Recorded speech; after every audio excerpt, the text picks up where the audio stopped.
Welcome to the Overseas Guides Company's YouTube presentation. Well, this is the time of year when lots of us are thinking about going on a trip, perhaps a viewing trip, or certainly going on some sort of a break overseas. I've got a few packing tips for you this week.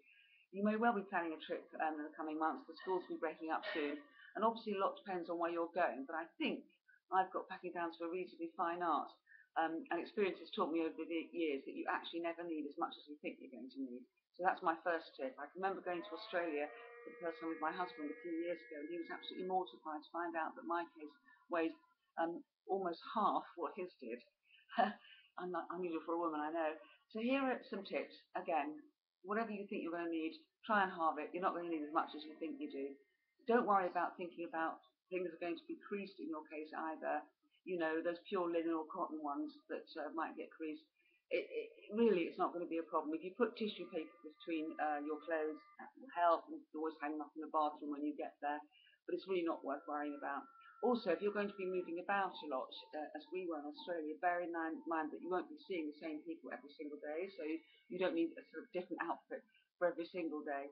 You could have a sort of, say, a core few outfits to go with you, and mix and match. Really, I found often even in the winter months, just some sort of jacket and a scarf is enough to guard you against cold weather, although you probably shouldn't need that at the moment. Also, don't worry about taking a hairdryer, things like that. I never do. Most hotels have them. You can always borrow or beg one.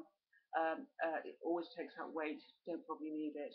Another good tip is which is what I often do if we're going somewhere for lengthy 2 or 3 or 4 week period, is to take a smallish suitcase inside a bigger one. That way, if you're travelling when you get to your destination within the country, you've got your little one just to go out and about with. You don't need to keep taking the big one everywhere. That also helps if you're on a plane and you're not going direct and you're changing planes. Finally, books. Don't think you're going to read tons of books. You probably won't. These days, of course, there are Kindles, so that really helps. But if you like the actual feel of a book, don't pack 10 of them. You could always probably buy some. Most countries, even in France, here we have English bookshops, so don't think you're going to read them all. You'll be too busy sightseeing and learning about the country you're going to.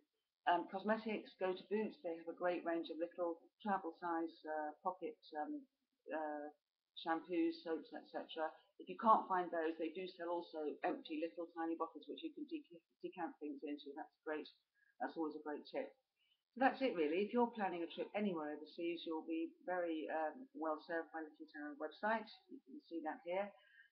Do write to us or call our office if you've got any specific requirements or questions. We're always happy to help. Bye bye now.